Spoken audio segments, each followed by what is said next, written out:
But we did have a majority of the game. I think we played very well, but we came up against a very ruthless Man United side, especially with Eriksen there feeding Fernandes, who in turn feeding a Rashford who looks like he's back to some kind of form. And we got punished for a couple of mistakes, but you can't take away from Man United how direct and clinical they were today. How did United win it then? For me, it's from their shape. I think they were just inviting Arsenal to go around them. They wanted it to go wide. Anything that came through the middle, they funneled it out. And as we're about to show you now, they just won it and went forward. First pass was forward, and it was really key. I thought Eriksen was massive for Man United today. But this pass here, we're about to highlight Fernandes. He literally has the whole centre circle to himself. No one near him. Great ball. Now he's at them. And this is where they was doing it. Literally getting at them. Great play from the referee, to be fair, because he could have given a foul there. But look, overloads. Zinchenko has to come in. And that's a great finish on your debut. But this was how they did it all day. High press, getting after them. Eriksen putting them under pressure. Look at this for a recovery tackle. Literally 2 passes later now they're in. There you go. And this is 2 minutes just before Arsenal scored. And it's a little warning sign that this is what's coming, this is what's coming. Arsenal didn't learn their lesson. And again, Eriksen does the horrible stuff as well, which I think any young kid watching this in the morning, hopefully, we'll see. We'll see. School's back tomorrow. Yeah, he's tracking Odegaard there, doing all the horrible work. Not just a good footballer, but now he starts to recognise, right, we have to close the middle of the pitch. But now they're working down there, forcing Arsenal to play inside. It's a difficult pass. They win it back. Now, if I tell you here, they're going to have 4 touches and being on goal, it's unreal. It's a great little touch. He sees Odegaard coming late. There's 1, there's 2, there's 3. Now Rashford's on his bike. It's an unbelievable pass from Bruno. And there you go. That's the finish. And Marcus is looking like he's getting back to that form. But he was just so smart in his play. He's got a young man on there for Arsenal. And he just highlights this. But I think here, Ben White, for me, has to drop. He comes here now as it stops. There's 9 yards difference. Anyone will tell you, when there's no pressure on the ball, you have to go. You can't try to play a high line. Tries to play it, allows Eriksen to run through. And at this point, we're all saying as we're watching it, he's got to square it. And as for a striker, that is perfect. But he was masterful today, and it's good to see Marcus smiling again. And as you say, you highlight the shape that they had, but also that man who is behind me now. It feels like for the first time in many a year, Manchester United have someone who can actually play that pass between the lines, and that's what you highlight. And also he's confident as well. So you can see that when they're giving him the ball, it's like, right, bang, we're going forward, and the rest of the team are moving with him. It's not a case of, we might lose it, or will he take 3 or 4 touches. He always picks the right pass, and today was a perfect example of that. So the flip of how United won it is how Arsenal lost it. Yeah, simply, you heard Mikel saying about being brave enough, and I think there were so many opportunities for Arsenal to try and get the ball in the box. I think this is Gabriel Jesus again done brilliantly with his hold-up play. But then you think if Gabriel, as soon as you see him not in and around there, you've got to get in the box. Look at Ben, he's ready to put that in, and there's no one in there. He's got so much time, he could take a couple of touches and then clear it. This again, once this goes in here, I'm thinking, can he turn? You know, because if you turn, we need another, we haven't got no presence. Xhaka's the furthest forward, no presence. If he comes across, then you get Gabriel Martinelli come across, Zinchenko coming, he plays that into there, then you can maybe play in a place where Man United do not want you to play.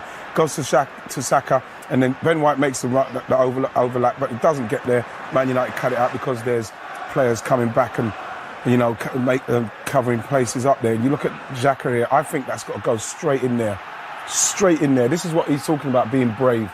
Put that in there, you know, that'll frighten them to bits. Again, once it comes wide, you know, Man United are comfortable here. You look at us, we've got 2 in the box at the moment, not really too much space to work in. Ben White, yes, he's got a good position. Can he whip that in? But when he does whip it in, you know, it's gone right in the middle there, and we haven't really got anybody coming in there to attack it. Varane clears it very easily. Now, this is what happens when we do get the ball and someone is attacking the box. Jesus now not opening up, linking play. He's in there, goes in, causes them problems. We then get the goal because you kind of take them out of their comfort zone. This is what he's talking about in respect of discipline. He's got to be closer to him, because what we saw earlier on, what Troy showed, is Eriksen seeing him out. He's got to see Eriksen out when he wasn't on it. didn't do it, and you can see how disappointed he is with it now. And those are the things that kind of cost us today. And they were very ruthless and very, like I say, clinical in finishing us off. Is it from us off? Sorry. From Arsenal's point of view, is that twofold? Is that being braver in movement and just moving the ball quicker? I'd say, yeah, passing it through those lines. Yeah. Because I think that what Man United, you can see what they're afraid of, is going through the middle. That's where the majority of their men are. You've got McTominay in front, you've got Eriksen in front, then you've got Varane, you've got Martinez behind it. They don't want you to go through the middle. So we've got to try and make something happen through the middle where they're uncomfortable. I don't think I'm betraying any secrets here when I say when Martinelli scored, you were off running around the office. Do you think the decision to disallow it was correct? Yeah, I do, simply because, you know, people sit there and say, oh, in my day, this one is soft. In this day, that's a foul. You know what I mean? I didn't see that bit because I was so excited about this bit. You know, so when I saw that, I'm thinking, they're going to give that. Even though they had a complete nightmare yesterday, VAR, I couldn't see them not giving that. And so I don't think he even needed to go to VAR for that. He should have seen that straight off the bat. He was close to it, so maybe he did see it. Was that obvious enough for him to be sent to a screen? And actually, when he went to the screen, he spent a long time looking at it as if he wasn't quite sure. We were told, as Alan ranted last night, it's not there for the marginal, is it? It's there for the obvious. Yeah, and that's the frustration, isn't it? That everyone's getting it's taking centre stage yet again when it's supposed to be there just as a help and as a guide. And I don't know. If you're the attacking team, you'd be fuming. If you're the defending team, you'd be asking for it. So it's just one of those. On another day, that gets given, and you know everyone carries on. And it was a great goal from Arsenal, but I'll be fuming if you're going against us. Yeah, and he was. And I think he's been a very good sign already. And Paul, just give us an insight into what you were saying a few weeks ago as well, that the midfielder on the half turn and the fact that Christian Eriksen's always looking to go forward. Yeah. How does that affect the rest of the team when you've got a player like that? Well, forwards know when the ball's coming. They know they've got a midfield player who's thinking about them even before the ball comes. They know he's watching, he's looking all the time. Where's my forward players? Where's my number 10? Where's Bruno? Where's Marcus Rashford? Where's my two wide players? He's always scanning the pitch, and he's only thinking about going forward. I can't tell you how important it is you have that as a number 10, as a wide player, because if you don't have that, you had the players that we've had playing in there who are always facing backwards, always going backwards. The movement's a waste of time. So whatever movement they do, it doesn't matter anyway. You see Bruno, he's so clever to get in them spaces behind the midfield, in front of the back four, but you need someone to find them. And Christian Eriksen has certainly got that. Michael mentioned Michael Carrick, Jack did. Brilliant at that, absolutely brilliant. And for a number 10 to have any influence on a football game, they need a midfield player with that kind of quality.